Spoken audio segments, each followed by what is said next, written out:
पहले ही प्रेडिक्ट कर देता हूं, ये वीडियो मेरा, इसके व्यूज मिलियंस में जाएंगे। हाँ, ऐसा मैंने कभी पहले प्रेडिक्शन दिया नहीं दिया ना, इसमें दे रहा हूं मैं, मुझे मालूम है मिलियंस में जाएंगे। ध्यान दीजिए, इस वीडियो में शेयर मार्केट का संपूर्ण ज्ञान लीजिए। हर आदमी पैसा कमाना चाहता है, बहुत पैसा कमाना चाहता है, आप भी कमाना चाहते हैं। लोग समझते हैं शेयर मार्केट सट्टा बाजार है, नहीं, उसको प्रिडिक्ट किया जा सकता है, उसको एनालाइज किया जा सकता है। उसके अंदर कुछ फिल्टर्स अगर आप सीख गए ना, तो शेयर मार्केट में 22, 25, 24, 28, 32, 35% रिटर्न लेना असंभव नहीं है। आप ले सकते हैं। पहले ये याद करा देता हूं आपको कि मैंने पीछे 5 वीडियो एक के बाद एक लो कॉस्ट मार्केटिंग आइडियाज पे दिए थे। जो मिस हो जाए वो जरूर देख लीजिए। पब्लिक स्पीकिंग पे मेरा एक बड़ा प्यारा वीडियो था, और business yoga with Bhagavad Gita. ये अगर मिस हो, अब बाई चांस में मिस हुए तो चेक कर लीजिएगा। आने वाले समय में एक यूट्यूबर बन के करोड़ों रुपए कैसे कमाया जा सकता है, इस पे एक वीडियो दूंगा। सिख कम्युनिटी पे दूंगा। अभी गुरु नानक देव जी की जयंती आने वाली है, और टेक्सटाइल इंडस्ट्री पे सोच रहा हूं दूंगा। वापस आते हैं, पूरा वीडियो देखिएगा, क्योंकि इसके व्यूज पहले बता रहा हूं मिलियंस में जाएंगे। ये है ऐसा वीडियो, इसमें वो सारे राज खोलने वाला हूं मैं शेयर मार्केट के। एक तो समझना आसान हो जाएगा। स्कैम 92 हर्षद मेहता का पूरा वेब सीरीज आपने देखा होगा। वेब सीरीज में डायलॉग तो सुना है ना आपने, क्या कहते हैं? शेयर मार्केट एक ऐसा गहरा कुआं है जो पूरे देश की प्यास बुझा सकता है। शेयर मार्केट इतना गहरा कुआं है जो पूरे देश की पैसे की प्यास बुझा सकता है, और मैं इस कुएं में डुबकी लगाना चाहता हूं। यानी कि शेयर मार्केट से पूरा देश भी पैसा कमा सकता है, और तो भी सबकी प्यास बुझेगी और पानी और भी रहेगा। पहले समझ लेते हैं कि इन्वेस्टमेंट कितने प्रकार के होते हैं। शेयर मार्केट से पहले एफडी होता है, उसमें 5% का रिटर्न मिलता है, और पैसा अगर डबल करना चाहते हो फिक्स डिपॉजिट में तो 14 साल लगते हैं। डेट फंड, उसमें भी 5% का रिटर्न मिलता है, 14 साल में पैसा डबल होता है। रियल एस्टेट, उसका रिटर्न नेगेटिव है उसमें रिटर्न मिलता नहीं है, कम हो जाता है आजकल। गोल्ड, उसमें 9-10% तक रिटर्न मिल रहा है। पैसा डबल करना हो तो आपको 8 साल में गोल्ड में भी डबल हो जाता है पैसा। सेविंग्स अकाउंट, इसमें 2 से 3% का रिटर्न मिल रहा है, और आज का रिटर्न अगर कंटिन्यू हुआ तो 24 साल लग जाएंगे पैसा डबल होने में। करंट अकाउंट में कुछ मिलता ही नहीं है। शेयर मार्केट एक ऐसी जगह है जहां 18 से 20% का रिटर्न मिल जाता है। आसानी से लोग 4 साल में पैसा डबल कर सकते हैं, अगर वहां पे टिप और सट्टे की तरह, सट्टा बाजार की तरह काम ना करें। शेयर मार्केट में इन्वेस्टमेंट 2 तरह से होते हैं। एक तो म्यूचुअल फंड हो गया, आप पैसा म्यूचुअल फंड में लगा दो, कोई और आपके पैसे को मैनेज कर रहा है, वो करता रहेगा। और दूसरा, आप सीधा कंपनी के शेयर में पैसा लगा सकते हो, दूसरा तरीका है। तो किस कंपनी में पैसा लगाना है, कहां पे खरीदना है, शेयर मार्केट में कैसे पैसा इन्वेस्ट किया जाता है, क्यों लोग फेल होते हैं? भारत में केवल 3.25-3.5% लोग शेयर मार्केट में पैसा लगाते हैं। यूएस में 55% लोग लगाते हैं। तो हेडरूम ऑफ ग्रोथ अभी इंडिया में बहुत है शेयर मार्केट में एंट्री करने का। इंडिया में शेयर मार्केट में इन्वेस्ट नहीं करना या लॉस होने के बेसिकली कारण क्या है? एक तो रिस्क एपेटाइट नहीं है लोगों का, नॉलेज नहीं होती लोगों को, डेडिकेटेड कोर्सेज नहीं है इसके ऊपर, और बहुत सारे स्कैंडल और फ्रॉड हो चुके हैं, जैसे हर्षद मेहता और केतन पारेख, बहुत कुछ। लेकिन इसके अलावा भारत में कुछ लोग हैं जो बहुत पैसा कमाए। राकेश झुनझुनवाला, रामदेव अग्रवाल, विजय केडिया, राधाकृष्ण दमानी, इन सब लोगों ने करोड़ों रुपए, अरबों रुपया कमाया शेयर मार्केट से। आप समझिए कि इनके फंडामेंटल्स क्या होते हैं। शेयर मार्केट में अगर चाहिए इन्वेस्टमेंट की किक, इन्वेस्टमेंट की किक, तो तुरंत मांगना छोड़ दीजिए इधर उधर से फालतू की टिप। पहले एक वीडियो बनाया था, टिप मिलती है रेस्टोरेंट में, टिप मत मांगो, पहले तो समझो, आप सीखो, नॉलेज ले लो। आज मैं 10 पॉइंट पे दूंगा, 10 पॉइंट समझ लो, शेयर मार्केट को समझना आसान कर देंगे, समस्याओं का सारा समाधान कर देंगे। ये 10 पॉइंट समझ लीजिए, गेम चेंजर। शुरू करते हैं। चलिए, पहला पॉइंट लेते हैं। जिस भी कंपनी में पैसा इन्वेस्ट कर रहे हो, उसका business cycle at least 11 years of economic cycle से गुजर जाना चाहिए। क्या मतलब हुआ? कि बिजनेस साइकिल, इकोनॉमिक साइकिल, यानी कि 11 साल कम से कम पुरानी कंपनी हो, जिसमें कई बार अपटर्न डाउनटर्न सब आते हैं, और वो उसको देख सका है, वो पूरा उसको महसूस कर सके कि डाउनटर्न में सस्टेन कर जाए, चलती रहे मंदी में भी, और अपटर्न को राइड कर जाए, ऊपर बढ़ जाए। तो यानी कि कंपनी 11 साल पुरानी हो भैया, साधारण बात है। ऐसा नहीं कि अभी किसी आई गई कंपनी में अभी आई उसमें इन्वेस्ट कर दिया। कंपनी ने मंदी के दौर को कैसे झेला है, ये महत्वपूर्ण है। जितनी पुरानी कंपनी होगी उतना ट्रैक आपके सामने होगा विजिबल कि कैसे आगे बढ़ी है। 11 साल की अगर ऑपरेटिंग हिस्ट्री देख ली, या 11 साल से ज्यादा की ऑपरेटिंग हिस्ट्री को एनालाइज कर दिया, थोड़ा कॉन्फिडेंस और अंडरस्टैंडिंग आ जाएगा। जैसे आइशर मोटर है, 73 साल पुरानी कंपनी है, सिद्धार्थ लाल उसके सीईओ हैं। अप्रैल 2011 में 135 रुपए का स्टॉक प्राइस था उसका, जो शेयर का प्राइस था 135। 2014 में 600 का था, 2017 में 2600 का था। ये कंटिन्यूसली बढ़ा है। 6 साल में 50% का इसने एवरेज रिटर्न दिया, यानी कि 1.5 साल में ये पैसा डबल करके दिया। आपके पास ट्रैक रिकॉर्ड था इसका। ब्रिटानिया इंडस्ट्री का ट्रैक रिकॉर्ड है, 129 साल पुरानी कंपनी है ब्रिटानिया, और वरुण बेरी उसके मैनेजिंग डायरेक्टर हैं। 2011 में 200 का प्राइस था, 14 में 450 था, 2017 में 1800 था, 2021 में 3400 रुपए हो गया। शेयर प्राइस लगातार बढ़ा है। उसके पास ट्रैक रिकॉर्ड है आपके पास 10 साल का, 28% का एवरेज रिटर्न। अगर 10 साल देखूंगा, 28% का एवरेज रिटर्न दिया इसने। अगर 28% का एवरेज रिटर्न है तो इसका मतलब पैसा आपका 2.5 साल में डबल करके दिया ब्रिटानिया ने।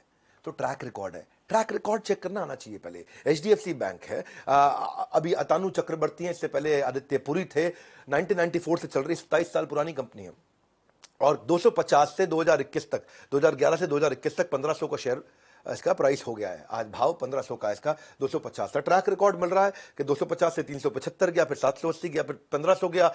इसका जो कैगर है, कंपाउंडेड एनुअल ग्रोथ रेट है, आप अगर 10 साल का चेक करोगे तो एवरेज 18% का रिटर्न दिया है। 18% का रिटर्न, स्टेबल कंपनी है, अच्छी चल रही है, पुरानी है। ये पहला पैरामीटर मैंने आपको दिया है।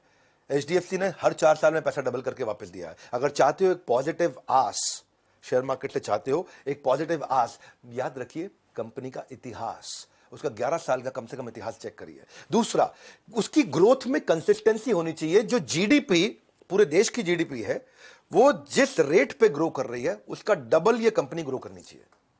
जीडीपी का मतलब क्या हुआ, पहले जीडीपी को समझते। जीडीपी का मतलब जो भी पूरे देश में प्रोडक्ट है और सर्विस है, पूरे देश में जो भी मिला के बिका, जो भी कुछ बेचा गया है, उस सबका सम टोटल हो जाता है हमारी जीडीपी, ऐसे समझ लेते हैं, ग्रॉस डोमेस्टिक प्रोडक्ट। हाँ, पूरा देश समझो कि एक साल में कितनी सेल कर रहा है। अब समझो पूरा देश एक साल में जो सेल कर रहा है वो 5% बढ़ रही है, तो इस कंपनी जिसमें आप इन्वेस्ट कर रहे हो वो 10% बढ़नी चाहिए। सिंपल हो गया जी। क्योंकि ऐसा नहीं मैं चाहता कि जो पूरा देश जिस मात्रा में ग्रो कर रहा है उसी मात्रा में कंपनी भी ग्रो कर रही है, तो कंपनी ने कुछ खास नहीं किया। देश जितना ग्रो कर रहा है कंपनी उससे डबल ग्रो करनी चाहिए। तो ये हो गया रूल नंबर 2 मेरा। हाँ, यानी कि देश 5% ग्रो कर रहा है तो कंपनी 10% ग्रो करनी चाहिए। देश 7.5% ग्रो कर रहा है तो कंपनी 15% ग्रो करनी चाहिए। कम से कम 20 कर रही है, 30 कर रही है और अच्छी बात है। ग्रोथ ट्रैजेक्टरी को एनालाइज करो, एनुअल एवरेज रिटर्न कितना दिया, उससे प्रेडिक्टेबिलिटी आ जाएगी। जैसे रैडिको खैतान है, रैडिको खैतान ललित खैतान की कंपनी है और ये जीडीपी 7% ग्रो करता रहा, इनकी कंपनी 18% ग्रो करती रही है। हाँ, इनका 2017 में 130 का भाव था, आज 600 का भाव है। 4 साल में लगभग 40% का रिटर्न उन्होंने एवरेज रिटर्न दिया है। पैसे को 2 साल में डबल कर पा रहे हैं ये। अगर पैसे को 2 साल में डबल कर पा रहे हैं रैडिको खैतान, तो बहुत बढ़िया है। समझ में आ रहा है आपको। Jubilant food work, Domino's pizza जिसका आता है, हरी भारतीय, श्याम भारतीय, ये हिंदुस्तान टाइम्स वालों का है ग्रुप कंपनी। जीडीपी 7% ग्रो कर रहा था, इनकी कंपनी 17% ग्रो कर रही थी।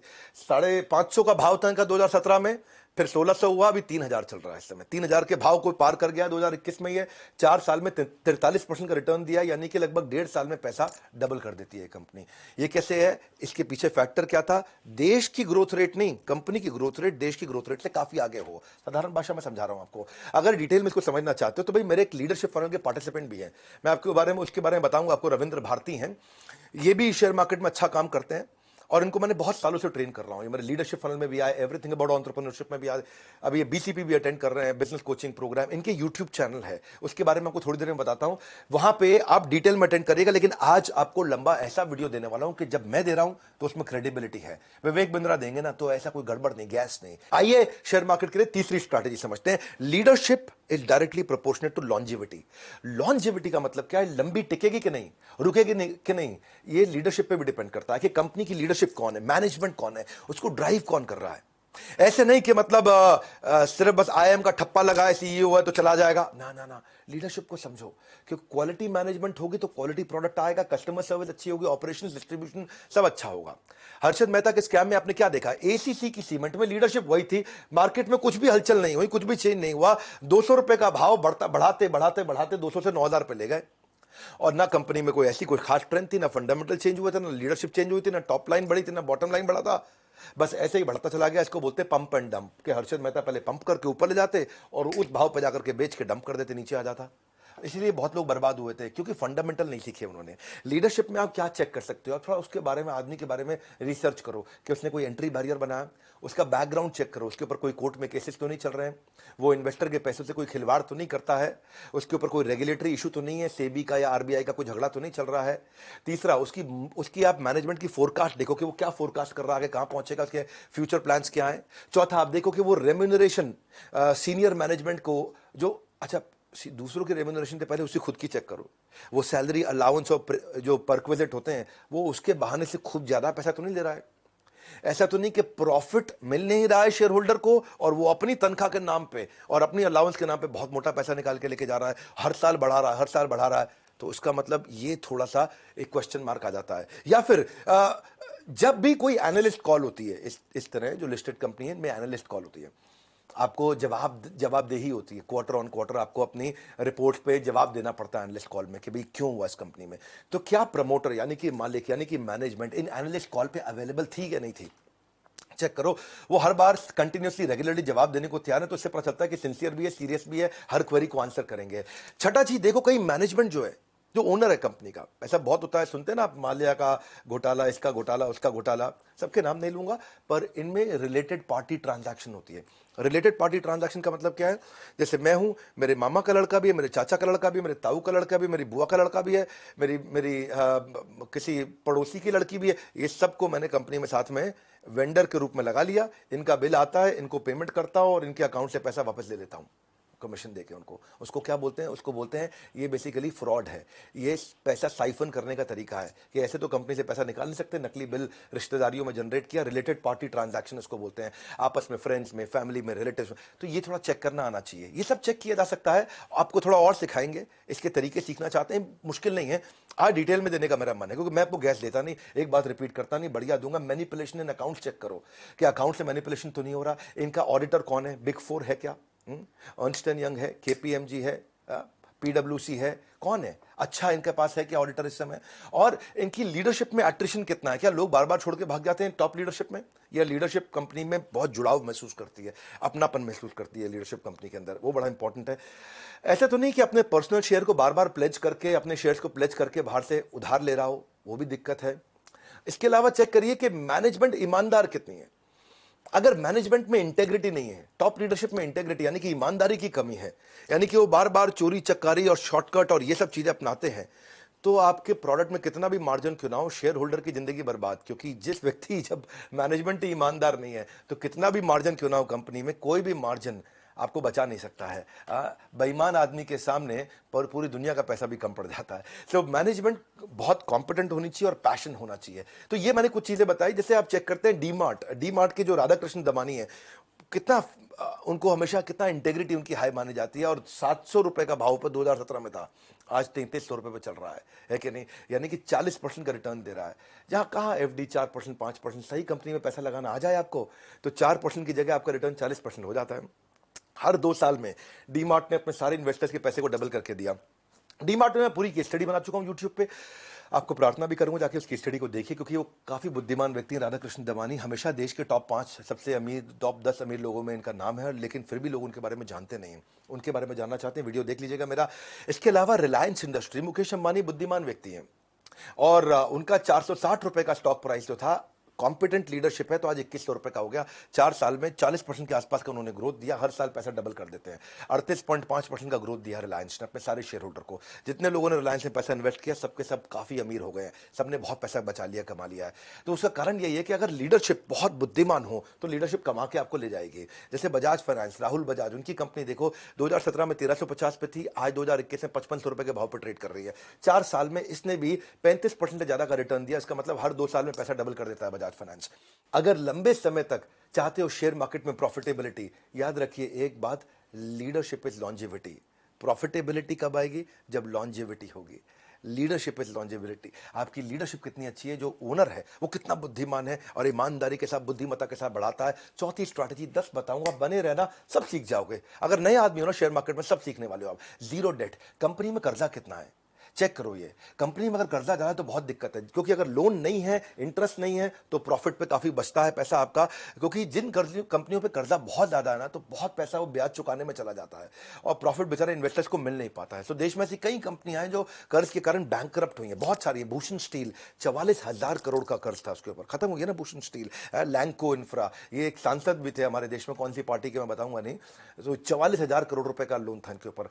एसआर स्टील, जो शशि रुइया, रवि रुइया, एक समय में भारत के 10 सबसे अमीर लोगों में इनका नाम था, 37,000 करोड़ का कर्जा। आलोक इंडस्ट्री, एमटेक ऑटो, मोनेट इस्पात, जेपी इंफ्रा, ये सब लोगों का 10-10, 15-15, 20-20 हजार करोड़ रुपए का कर्जा, और कंपनी खत्म हो गई है। क्यों? क्योंकि देखो डेट फ्री कंपनी है ना, उसका पोर्टफोलियो बहुत स्ट्रांग उसको माना जाता है, जिसके ऊपर कर्जा नहीं है। लेकिन जिसके ऊपर कर्जा है, जो खुद कर्जे में डूबा है, तो दूसरे को प्रॉफिट कहां से कमा के देगा?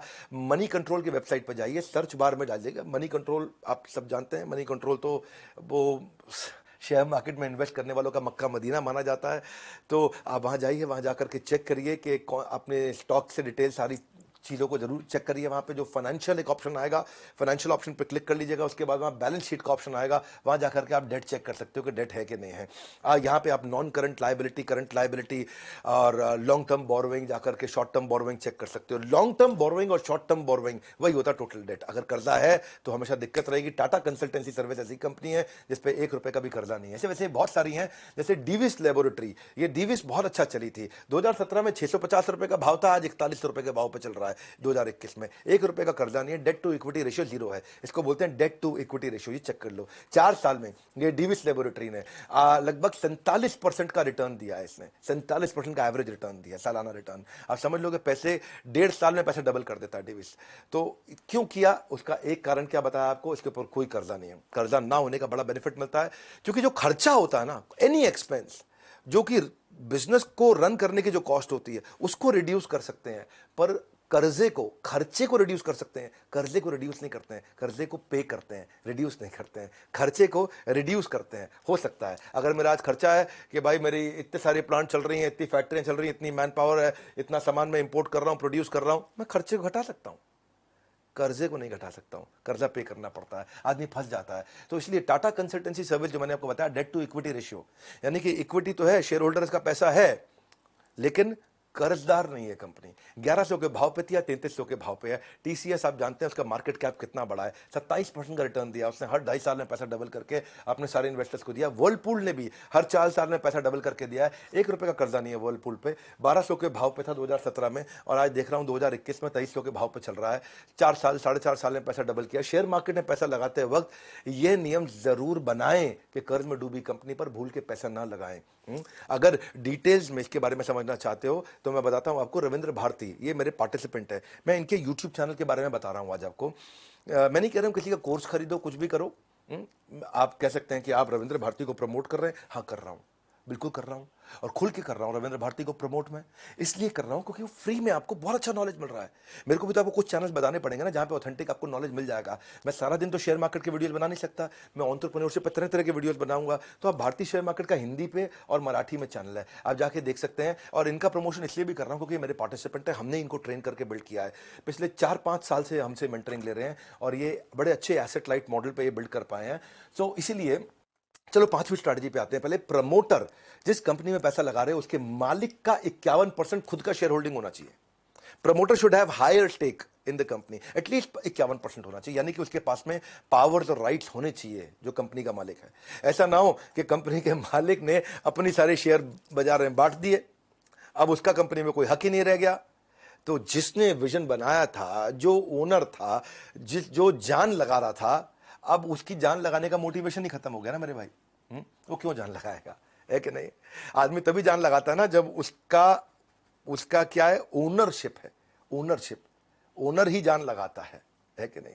सर्वेंट नहीं उतनी जान लगाता जितनी ओनर जान लगाता है। ओनर सब खुद भी लगाएगा, दूसरों से भी लगवाता है। अगर उसकी ओनरशिप ही नहीं है, हिस्सेदारी नहीं है कंपनी में, उसका हिस्सा ही खत्म, तो वो जान नहीं लगाएगा। तो इसलिए ये ध्यान रखो कि जो कंपनी का मालिक है उसकी 51% अभी भी हिस्सेदारी बची है कि नहीं बची। या ऐसा तो नहीं कि शेयर बांटता रहा, पैसे इकट्ठे करता रहा, पैसे लिए खुद गायब हो गया, जो कि कंपनी में उसकी हिस्सेदारी है नहीं। कंपनी तो पब्लिक की हो गई, अब पब्लिक खुद ही चला ले कंपनी। यही दिक्कत आती है। साधारण भाषा में समझा रहा हूं आपको मैं, हाँ, कि प्रमोटर कंपनी पे तभी फोकस करेगा, उसके हर एक्टिविटी पे ध्यान देगा, रिव्यूज पे ध्यान देगा, अपने विजन को ड्राइव करेगा। 51% होने से वो दूर की सोचता है, इन्वॉल्व रहता है। 7 घोड़े अलग अलग दिशाओं में जाएंगे तो पूरा रथ उलट जाएगा, लेकिन वो एक डिसीजन देके सारे घोड़ों को एक ही दिशा में चला पाता है, डिसीजन मेकिंग लेता है। यूजुअली इन्वेस्टर कंफर्टेबल होते हैं अगर प्रमोटर का 50% हो, लेकिन ये रूल नहीं है। अगर और ज्यादा हो तो और भी अच्छी बात है। और कभी कभार प्रमोटर अगर बाजार से अपने शेयर वापस खरीद रहा है, और अच्छा साइन है कि वो कह रहा है मेरी शेयर होल्डिंग आज 45% है, मुझे 60 करनी है, बाजार से खुद ही ले लेता है। इसका मतलब क्या, उसको पता है कि कंपनी आगे बढ़ने वाली है। इसका मतलब वो जानता है, अंदर की बात उसको मालूम है कि आज वो 45% पे है, मैं कंपनी के 60% ले लेता हूं, इसका भाव आगे चल के बढ़ेगा, उसको पहले से ही है। तो ये भी एक अच्छा साइन होता है। पीडीलाइट इंडस्ट्री देखो, भरतपुरी की, जो फेविकॉल वगैरह बनाते हैं, कहा पूरा मार्केट शेयर इन्हीं का तो है। हाँ, फेविकॉल का कौन है कंपटीशन? फेविकॉल के आपको नाम याद करना मुश्किल होगा। आज भी भरतपुरी के 70% कंपनी की मालिकाना खुद का है, उसका सारा शेयर उसने बेटे बात, ऐसा नहीं है कि मतलब बंदर बाट की तरह खत्म कर दिए हों। और उसका जो कंपाउंडेड एनुअल ग्रोथ रेट दिया उसने 10 साल में, वो 25% का दिया, यानी कि हर 3 साल में पैसा डबल करके दिया अपने हर इन्वेस्टर को। जिसने जिसने पीडीलाइट का फेविकॉल का शेयर लिया था, हर 3 साल में अपने पैसे को डबल किया। पैसा डबल करना एक अच्छा मैं उसको मान रहा हूं, एक ऐसा फैक्टर मान रहा हूं जिससे आपको बात आसानी से समझ में आ जाए। पैसा डबल किया, कितने साल में डबल किया? 7 साल में किया, 2 साल में किया, 10 साल में किया, 20 साल में किया। इससे आपको अच्छा लगता है कि समझ में आता है। जैसे एक सेरा सैनिटरी वेयर, ये सोमानी फैमिली जो है, विक्रम सोमानी, उसकी प्रमोटर होल्डिंग 55% है, अभी उसने रखी है अपने पास। 51% से ऊपर होना जरूरी रहता है। 10 साल के अंदर उसने 30% का हर साल रिटर्न दिया है, यानी कि 2.25 साल में उसने अपने पैसे को डबल करके दिया है सारे के सारे इन्वेस्टर्स को जिसने उसने पैसा लगाया। बर्जर पेंट में जो कुलदीप सिंह ढींगरा उसके मालिक हैं, सबको पेंट लगा रहे हैं, 10 साल में उन्होंने बड़ा अच्छा रिटर्न दिया, 31% का रिटर्न दिया उन्होंने, हर 2.25 साल में पैसा डबल किया है। उनकी 75% होल्डिंग खुद के पास है, यानी कि अभी मालिक है वो कंपनी के, 75% शेयर अभी उन्हीं के पास है। तो इसलिए वो पूरा जोर लगा रहे, पूरी जिम्मेदारी ले रहे हैं। अगर शेयर बाजार में कंपनी के साथ चाहते हैं लंबी पारी चाहिए, अगर लंबी पारी चाहिए तो प्रमोटर के पास 51% से ज्यादा शेयर होल्डिंग होनी चाहिए। छठा स्ट्रैटेजी, आप ऐसा करो, चेक करो कि पैट यानी कि प्रॉफिट आफ्टर टैक्स, यानी कि फाइनल मुनाफा, यानी कि नेट प्रॉफिट, उसका हर साल 25% बढ़ना चाहिए। अगर पिछले साल नेट प्रॉफिट 100 करोड़ था तो इस साल 125 करोड़ होना चाहिए। अगर पिछले साल 500 करोड़ था तो 500 करोड़ का 25%, यानी कि 125 करोड़ और बढ़ के इस साल 625 करोड़ होना चाहिए। चेक करो, हर साल 25% प्रॉफिट बढ़ रहा है, इसका मतलब कंपनी में अंदर खाते सब ठीक चल रहा है, सब कुछ बढ़िया है। हर साल क्योंकि प्रॉफिट बढ़ रहा है, इसका मतलब सब ठीक है अंदर, तो उसे पैसा लगा सकते हो। ट्रेंड मिल गया आपको, जब ट्रेंड मिल जाता है ना तो आप ट्रेंड पे पैसा लगा सकते हो। जब भी आपको ना खाली टिप पे पैसा नहीं लगाना है, ट्रेंड पे लगाना है। जब कंपनी के स्टॉक खरीदो तो 4 साल के नेट प्रॉफिट, 5 साल, 6 साल, 8 साल, 10 साल के नेट प्रॉफिट को एनालाइज करो। अगर 25% बढ़ रहा है, यानी कि टोटल रेवेन्यू, जितना पैसा आया उसमें टोटल खर्चा, जितना पैसा गया माइनस कर दो, और जो प्रॉफिट आया वो बढ़ रहा है कि नहीं बढ़ रहा। टाइटन ग्रुप है, टाइटन ग्रुप 2020 में उनका प्रॉफिट 346 करोड़ था, इस साल जब 2021 में उनका प्रॉफिट 564 करोड़ था, 62% ग्रोथ हुआ। तो जो उनका पिछले साल 1000 पे उनका शेयर मूव कर रहा था, वो इस बार 1600 पे किया, 60% उनका भाव बढ़ गया अपने आप ही, तो 60% का रिटर्न हो गया। तो वैल्यूएशन जो है ना, it is slave of earning. कितने का मार्केट में वैल्यूएशन देगा उसको, वो कितना कमा रहा है उस पर डिपेंड करता है। तो प्रॉफिट चेक करो भैया, टाइटन कंपनी बहुत बढ़िया प्रॉफिट कमाया और बड़ा अच्छा मार्केट में भाव भी बढ़ा। तो जिसने बेचारे ने 1 लाख रुपए लगाया था, 1 साल में उसका पैसा 1,60,000 रुपये हो गया। बहुत बढ़िया ग्रोथ दिया टाइटन ने। ये ना प्रॉब्लम ये आती है कि शेयर बाजार में लोग आपको ना असली बात नहीं बताता है कोई। क्यों? क्योंकि उनको ना बीच में कमीशन बाजी होती है, 2% उनको ब्याज मिलता है। इस चक्कर में आपका पैसा इधर भी लगवा दे, उधर भी लगवा दे, यहां भी लगवा दे, वहां भी लगवा दे। राइट ट्रेनिंग होती नहीं है। हर आदमी को 1%, 2% ब्याज है, वो बार बार लगवाना चाहता है, क्योंकि आपने सही जगह लगा दिया तो आप चुपचाप बैठ जाओगे टाइट होके। इसलिए वो चाहता है आपको बार बार हलचल में रखे, कुछ ना कुछ लगवाता रहे, निकलवाता रहे, कमाता रहे, लगवाता रहे सर। लेकिन आप बढ़िया कंपनी में लगा लिया आपने। ये फिल्टर मैंने आपको बताया, आप ये फिल्टर चेक कर लेना और इसकी हिस्ट्री खोल के चेक कर लेना। नीचे कमेंट बॉक्स में आपसे मिल लूंगा, आपको समझ में आ जाएगा कि भाई साहब इस फिल्टर के बाद हर आदमी को 24 से 30% की गारंटी रिटर्न आ जाएगी अपने आप। ये फिल्टर लगाने आने चाहिए आपको। ये सारे फिल्टर आजकल अवेलेबल है, फ्री में अवेलेबल है कि नहीं। आप वर्ल्ड पूल को देखो, 92 करोड़ से 130 करोड़ पे आया, थोड़ा सा प्रॉफिट बढ़ा उसका, प्रॉफिट बढ़ते ही ग्रोथ 41% हुआ उसका, देखा भाव भी बढ़ गया उसका। ये आपका जो भाव बढ़ेगा वो भाव किससे बढ़ता है? प्रॉफिट का बड़ा रोल है। ऐसी ही कंपनी थी सिंजीन इंटरनेशनल, ये यहां कोई जॉनथन नाम के जेंटलमैन 120 करोड़ से 160 करोड़ पे गए एक साल में, प्रॉफिट के अंदर 33% बढ़ा उनका, तो उनका पीछे भाव भी बढ़ गया। 2020 में 330 रुपए का भाव था, आज 580 का भाव है। अच्छा ग्रोथ दे रहा है ये भी। किसी कंपनी से आपको प्रॉफिट चाहिए, जब आपको प्रॉफिट चाहिए परमानेंट, और अगर आपको चाहिए, खुद को चाहिए प्रॉफिट परमानेंट, तो नेट प्रॉफिट बढ़ना चाहिए 25%। परमानेंट परसेंट मिलते जुलती बात हो गई तो आप ये देखो 25% से ग्रोथ होना चाहिए। और इसको डिटेल में समझना है तो इसकी ट्रेनिंग अटेंड करो, लर्निंग लो, आप इसके बारे में सीखो। नहीं सीखोगे तो बात नहीं। मैं भी सीखता हूँ, खूब सीखता हूँ, खूब लर्निंग्स लेता हूँ, खूब लर्निंग्स देता हूँ। वहीं से बात बनती है, मैं खुद एंटरप्रेन्योर हूँ, मैं एक ट्रेनर नहीं हूँ। आज एक बहुत बड़ी, बहुत लार्ज सेटअप की एक ऑर्गेनाइजेशन को ड्राइव कर रहा हूँ, एज ए सीईओ उसको चला पा रहा हूँ, क्योंकि बिजनेस एक्यूमेंट है, बिजनेस इंटेलिजेंस है, तभी आप ड्राइव करते हैं। सातवीं चीज, सातवां फिल्टर जो ध्यान दे, कंपनी का रेवेन्यू और उनकी यूनिट सेल्स, ये दोनों बढ़नी चाहिए। कम से कम 10 से 15% रेवेन्यू भी बढ़े, यूनिट सेल भी बढ़े। रेवेन्यू का मतलब क्या हुआ? जो टोटल सेल हुई है कंपनी में, हाँ, जो टोटल माल बेचा है, वो इस साल 100 रुपए का बेचा है, तो अगले साल 20% 120 रुपए का बेच रहे हैं कि नहीं बेच रहे हैं? अगले साल 120 की कमाई होनी चाहिए, इस साल 100 की हुई है तो। लेकिन इसमें एक और चक्कर है, ऐसा नहीं हो कि खाली प्राइस बढ़ा दिया तो 100 का माल 120 में बिक गया। ये भी चेक करना है यूनिट सेल्स भी बढ़ रही हो। यूनिट सेल्स का मतलब क्या है? देखो इनका 100 रुपए का ही माल बिकता है जी हर साल, तो वेरी गुड। तो फिर इस बार 120 कैसे हो गया? उन्होंने क्या किया जी, 10 रुपए की चीज 12 रुपए की कर दी, तो 100 रुपए का 120 हो गया। प्राइस बढ़ाना नहीं, केवल यूनिट भी। अगर दोनों चीजों से बढ़ रहा हो तो और अच्छी बात है। यूनिट का मतलब है पिछले साल 1 लाख गाड़ी बेची, इस साल 1,20,000 गाड़ी बेची, 20,000 गाड़ी भी फालतू बेची, तो रेवेन्यू भी बढ़ना चाहिए और यूनिट जितनी आइटम बेच रहे हो वो आइटम भी बढ़नी चाहिए। जब ये आइटम भी ज्यादा बिक रही है और पैसा भी ज्यादा आ रहा है, तब ये कंफर्म हो जाएगा हाँ इसमें कोई झोल नहीं है बीच में। नॉन ऑपरेशनल इनकम नहीं कह रहे, ऑपरेशनल इनकम जो धंधे से इनकम आती हो। कई इनकम कैसी है? प्रॉपर्टी बेच दी, इनकम आ गई, वो दिखा दिया जी, है जी, ताकि भाव चलता रहे। हाँ, आपने ऐसा कुछ कर लिया, कर्जा ले लिया, इनकम आ गया, अब इसको इनकम की तरह बाई चांस ट्रीट कर लिया, तो अब आम आदमी के समझ में नहीं आता है। इसीलिए मैं बोल रहा हूं ये कि भाई ये पैसा कहां से आया कंपनी में, आप इसको सीख सकते हो, आप इसको बैलेंस शीट में देख सकते हो। और इसको जब जैसे चेक करोगे कि दोनों चीजें ग्रो कर रही है, जैसे मारुति है, मारुति ने 2014 में 10 लाख गाड़ी बेची, 2015 में 11 लाख गाड़ी बेची, 2016 में 13 लाख गाड़ी बेची। हर साल गाड़ी भी ज्यादा बेची और हर साल 10% 11% गाड़ी भी ज्यादा बेची और हर साल रेवेन्यू भी ज्यादा हुआ। रेवेन्यू ज्यादा हुआ, कुछ और भी हो सकता है, लेकिन गाड़ी ज्यादा बेच के रेवेन्यू ज्यादा हुआ तो कंफर्म हो गया कि मारुति ठीक चल रही है भैया। 50% मार्केट शेयर लेकर के बैठी हुई है। जो 1250 का इसका स्टॉक प्राइस हुआ करता था, वो 2017 में 6500 पे गया, लगातार बढ़ता रहा है मारुति। 6 साल में लगभग 30% के आसपास रिटर्न दिया था पीछे मारुति ने, और 2.5 साल में पैसे को डबल कर था। तो उसकी शेयर की कीमत आसमान चढ़ेगी जिस कंपनी की सेल हर साल 10-15% 20% बढ़ेगी। आसमान चढ़ेगी 20% अगर सेल बढ़ेगी। ये सिंपल फॉर्मूलाज हैं, इन सिंपल फॉर्मूलाज को याद रखिए। गोदरेज कंज्यूमर प्रोडक्ट्स हैं, गोदरेज के बहुत कंज्यूमर प्रोडक्ट्स आते हैं।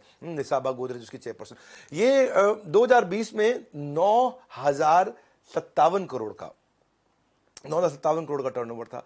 21 के अंदर ये 11,000 करोड़ का 11,000 करोड़ हो गया टर्नओवर। तो टर्नओवर बढ़ा 22% बढ़ा, 20-22% टर्नओवर बढ़ गया। जैसे ही बढ़ा उसका स्टॉक प्राइस भी अपने आप बढ़ने लग गया। तो टर्नओवर भी बढ़ना चाहिए और यूनिट, जितना माल बेचा, तेल कितना बेचा, 1 लाख बोतल बेचा, इस साल 1,20,000 बोतल बेचा।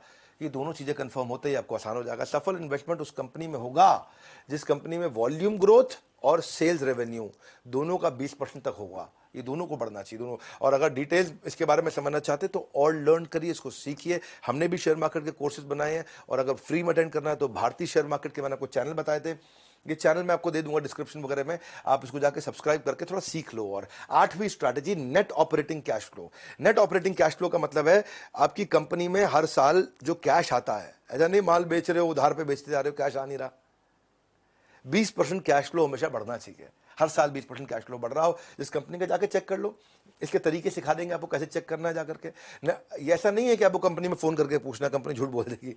ये चीजें पब्लिकली अवेलेबल है, लिस्टेड कंपनी का डेटा अवेलेबल होता है। नेट ऑपरेटिंग कैश फ्लो का मतलब क्या है कि जो बिजनेस से कैश आता है, इसको बोलते हैं ऑपरेशंस का कैश। कंपनी में कैश 3 तरह से आता है। माल बेचा तो कंपनी में कैश आया। दूसरा क्या है? इन्वेस्टमेंट से कैश आता है। आपने अपनी एसेट बेच दी, म्यूचुअल फंड बेच दिए तो भी कैश आ गया। आपने अपनी गाड़ी बेच दी, अपनी बिल्डिंग बेच दी, मकान बेच दी तो भी कैश आ गया। तीसरा है लोन ले लिया तो कैश आ गया। 3 प्रकार से आता है। हम कौन से कैश की बात कर रहे हैं? हम बिजनेस से कैश की बात कर रहे हैं, लोन के कैश की बात नहीं कर रहे। अपने घर बार को बेच के कैश लाना, उसकी बात नहीं कर रहे हैं। जो जेन्युइन कैश है वो बिजनेस से आता है। अगर बार बार लोन लेना पड़ रहा है, कर्जा लेना पड़ रहा है, इसका मतलब तो कोई लफड़ा है भैया। इसका मतलब कोई दिक्कत भी हो सकती है कंपनी में, तो उसको चेक करना चाहिए। इसे मैं बता रहा हूं 10 स्ट्रैटेजी दे रहा हूं, ये 8वीं चल रही है। बहुत ज्यादा ऐसा बोरो ना करना पड़े, जरूरी है। डॉक्टर रेड्डी लैब, ये कलाम सतीश रेड्डी की कंपनी है, डॉक्टर रेड्डी लैब। हाँ, ये कलाम अब्दुल कलाम नहीं है, कलाम सतीश रेड्डी इनका नाम है। 2020 में 4,000 रुपए के भाव पे चलता था ये, 2021 में 5,000 का हुआ, 25% की इसने रिटर्न दी। क्योंकि इसका net operating cash flow 3,000 crore था, वो 3,600 करोड़ हुआ। तो उसका सीधा सीधा असर आया कि भाई धंधे से 3,000 करोड़ का कैश आया था और धंधे से 3,600 करोड़ का कैश आया इस बार। तो कितना बढ़िया आप कैश फ्लो इंप्रूव कर रहे हैं। देखो 3 अलग अलग चीजें होती हैं। एक होता है सीजीपी बोलते हैं इसको। सी का मतलब है कैश, जी का मतलब है ग्रोथ, मतलब सेल कितनी हो रही है, और पी का मतलब है प्रॉफिट, मतलब फाइनल बचता कितना है जेब में। यह हो सकता है कि आप सेल कराओ लेकिन उधार में कराओ, कैश नहीं आया। यह हो सकता है कि आपका कैश तो आ रहा है पर सेल नहीं बढ़ रही, तो ग्रोथ नहीं हो रही। यह हो सकता है आपके पास कैश भी आ गया, सेल भी बढ़ रही है, लेकिन मुनाफा नहीं हो रहा है क्योंकि आपको सही दाम नहीं मिल रहा बाजार से। तो कैश, ग्रोथ, प्रॉफिट, ये तीनों होने चाहिए आपके पास में, है कि नहीं? जब ये तीनों रहते हैं तो आप समझ सकते हैं कि भाई आप ठीक रहेंगे। ये मैंने आपको बड़ी इंपॉर्टेंट चीजें सारे में बताई। ये सीजीपी ट्रिनिटी है, ये ट्रायंगल है, ये मैं सालों साल से सिखा रहा हूं। और यही चीज भारती ने चेक करी जाकर के, और जब इसने भाई ने चेक करी तो क्या हुआ, आज आप देख रहे हैं कि ये हजारों लाखों लोग इससे भाई से सीखने आते हैं, और कई लोगों को सिखा भी चुके हैं ये। हाँ, ये एशियन पेंट्स है, आप एशियन पेंट्स को जाकर चेक करो, चोकसी इनकी कंपनी के चेयरमैन है। 1800 के भाव पे चल रहा था ये 2020 में, इस साल 2600 पार कर गया था। 1800 से 2600, 44% का रिटर्न हो गया, क्योंकि पहले 3000 करोड़ का इनका ऑपरेटिंग कैश फ्लो था, इस साल 3700 करोड़ का ऑपरेटिंग कैश फ्लो हो गया। Operating cash flow, operating cash flow का मतलब है एक साल में कितना कैश गया, एक साल में कितना कैश आया। तो यानी कि 3700 करोड़ का कैश आया इनके पास एक साल में। तो ये जो पैसा होता है ये धंधे में इस्तेमाल कर सकते हैं। नौवीं चीज, नौवां फिल्टर है रिटर्न ऑन कैपिटल एम्प्लॉयड। ये भी आपको वेबसाइट से मिल जाएगा, आप रिटर्न ऑन कैपिटल एम्प्लॉयड को चेक करो, 20% से ज्यादा होनी चाहिए। ये सुनने में मुश्किल लग रहा होगा आपको, रिटर्न ऑन इन्वेस्टमेंट तो सुना था, return on capital employed easy कर देता हूं। मेरे चैनल पे आए हो आप, कुछ मुश्किल नहीं छोड़ूंगा। रिटर्न ऑन कैपिटल एम्प्लॉयड का मतलब है कैपिटल। कैपिटल क्या होता है? टोटल कैपिटल, ये कर्जे से लिया हुआ पैसा और जो मेरे शेयर होल्डर है उनसे लिया हुआ पैसा, इन सबको जब जोड़ लेते हैं उसको बोलते हैं कैपिटल। और इस कैपिटल को लगा के एक साल धंधा किया, समझो 100 रुपए की मेरी कैपिटल हो गई, 50 रुपए मैंने कर्जे से लिया, 50 रुपया हम सब कंपनी के ओनर्स का है, तो हमने मिला के 100 रुपए से धंधा किया। 100 रुपए से धंधा करके अब मैंने इस पे 20 रुपए का प्रॉफिट कर लिया, इसको बोल दिया कि 20% रिटर्न ऑन कैपिटल एम्प्लॉयड। ये 20 रुपए से ज्यादा होना चाहिए हर साल। मेन मुद्दा ये है कि कर्जे का पैसा हो या शेयर होल्डर का पैसा हो, दोनों के पैसे को जोड़ लो। दोनों के पैसे को जोड़ के अगर वो 1 लाख रुपए है हमारे पास, तो 1 लाख पे 20,000 रुपया ऊपर से फाइनल मुनाफा साल के एंड में होना जरूरी है। अगर इतना भी नहीं हो रहा है तो इसका मतलब क्या हुआ, ये कर्जे के पैसा और इन्वेस्टर के पैसे के साथ खिलवाड़ कर रहा है, उसका सही इस्तेमाल नहीं कर पा रहा। तो रिटर्न ऑन कैपिटल एम्प्लॉयड इसका कम आ रहा है। रिटर्न ऑन कैपिटल एम्प्लॉयड का मतलब है प्रॉफिट को डिवाइड कर दो इक्विटी से और लॉन्ग टर्म डेट से, इन दोनों से मिलकर जब डिवाइड करोगे, मैंने साधारण भाषा में समझाया है, फॉर्मूला में अभी मत घुसिए, जब धीरे धीरे और सीखते जाएंगे चीज़ समझ में आएंगी। अभी स्टेप बाय स्टेप समझाना चाहता हूं। नेस्ले कंपनी देखो, अब सुरेश नारायण इसके चेयरमैन है कंपनी के, इंडिया में 139% रिटर्न ऑन कैपिटल एम्प्लॉयड दिया इसने। यानी कि इनके पास 100 रुपया था, एक साल सबका मिला के सबका जोड़ के उससे 139 रुपया कमा लिया उन्होंने। बहुत अच्छा किया, 20% होना चाहिए था, 139 कर लिया। इसी कारण अगर आप देखोगे 6600 के भाव पे ये ट्रेड कर रहा था बाजार में, आज 18,000 का भाव हो गया इसका। 4 साल में इसने बहुत बड़ी ग्रोथ दी है, 2.5 साल में पैसा डबल करके दिया अपने सारे के सारे जितने इसके इन्वेस्टर्स थे। टीसीएस बहुत बढ़िया काम करता है, एक तो कोई कर्जा नहीं लेता, और जो भी रिटर्न ऑन कैपिटल, जितना भी कैपिटल इसके पास है उस पे 50% के आसपास रिटर्न दे रहा है। इसीलिए 1100 के भाव से 3300 के भाव पे आ गया है, बड़ा अच्छा ग्रोथ दिया है सबको। ऐसे बहुत सारी कंपनीज हैं, पर अब ये थोड़े मुश्किल फॉर्मूलाज हैं जो अभी मेरी बात समझ में नहीं आएगी, इसलिए मैं कह रहा था कि आप अच्छे यूट्यूब चैनल्स पे जाइए, वहां जाके सीखिए। फाइनली 10वां दे रहा हूं, ये बड़ा काम का रिटर्न ऑन इक्विटी, इजी कर देता हूं आपको। ये भी 15% होनी चाहिए। रिटर्न ऑन इक्विटी में मतलब इसमें कर्जे का पैसा नहीं है, ये केवल इन्वेस्टर्स का पैसा है, इसमें कोई डेट नहीं है, लोन नहीं है, शेयर होल्डर्स के द्वारा इन्वेस्ट किया गया फंड। और जो शेयर होल्डर, जैसे कोई शेयर होल्डर होता है, कोई 2% शेयर ले लेता है आपकी कंपनी का, कोई 1% शेयर ले लेता है, आपको पैसा दे देता है, या स्टॉक मार्केट में, बॉम्बे स्टॉक एक्सचेंज में आप शेयर खरीद लेते हो, शेयर होल्डर हो गए। या आपके चाचा ने भी पैसा लगा दिया कंपनी में, ले बेटा 20% पैसा मेरा डाल दे कंपनी में। रिश्तेदार भी कर सकते हैं, बाजार में भी हो सकता है, कोई वेंचर कैपिटल हो सकता है, प्राइवेट इक्विटी हो सकता है, और उनके पैसे पे 15% का ग्रोथ होना चाहिए। तो ये सारे के सारे फॉर्मूला आपको आजकल वेबसाइट पे फ्री में अवेलेबल है, इसके लिए किसी को पैसा देने की जरूरत नहीं है, आपको किसी के पास जाने की जरूरत नहीं, सब फ्री में अवेलेबल है। शुरुआत कर दो, सीखना शुरू कर दो, फ्री में सीखने को मिल जाएगा, बिना पैसा लगाए सीखने को मिल जाएगा। और रिटर्न ऑन इक्विटी का मतलब हुआ कि भाई इसमें फाइनल प्रॉफिट को मैं शेयर होल्डर की इक्विटी से डिवाइड करके देख लूं, ये न्यूमरेटर डिनोमिनेटर है। एशियन पेंट्स को चेक करो, ये 48% का रिटर्न ऑन इक्विटी दे रहा है, तो इसीलिए 500 के भाव से 2600 के भाव में पहुंच गया। ये बहुत अच्छा काम किया इसने भी। डाबर अमित बर्मन की कंपनी है, ये भी अच्छा रिटर्न ऑन इक्विटी 23% दे रही थी, 100 रुपए में डील कर रहा था, ठीक ठाक किया इसने, 100 से 580 पे गया। मैं सारे के सारे एग्रेसिव कंपनी नहीं दिखा रहा हूं आपको, डाबर ठीक ठाक ग्रो करी है, 17% ग्रो करी है डाबर। ऐसा नहीं कि हर एक दिखा दूं आपको 30% 40%, डाबर का ग्रोथ 17% हुआ है पिछले 2011 से समझो आप 2021 तक। तो अब ओवरऑल समझते हैं, सेंसेक्स भी तो ग्रो कर रहा है, आप सेंसेक्स पे भी पैसा लगा सकते हो। 2011 में सेंसेक्स 19,000 पे चल रहा था, आज 2021 में 50,000 पे चल रहा है, तो सेंसेक्स ग्रो किया। आप सेंसेक्स से पैसा लगा दो कि 19,000 से 50,000 हो गया भैया 10 साल के अंदर, है कि नहीं? 10 साल में सेंसेक्स 10% का ग्रोथ दिया, कितना ग्रोथ दिया? हर साल 10% का ग्रोथ दिया सेंसेक्स ने। तो सेंसेक्स में पैसा लगा दोगे तो आप भी 10% ग्रो कर जाओगे। लेकिन अगर अच्छे इंडिविजुअल कंपनी पे लगाना सीख गए तो आपको 10% नहीं, आपको एवरेज रिटर्न 22, 24, 26% तक मिल सकती है आराम से। तो ये फर्क है। सेंसेक्स पे लगाना भी सेफ है, कोई समस्या नहीं है, लेकिन अगर सही स्टॉक चूज करके लगाया तो आपको बाजार में जो रिटर्न 4, 6, 8, 10, 12% होते हैं वो अपने आप 24, 26, 28% तक मिल जाते हैं।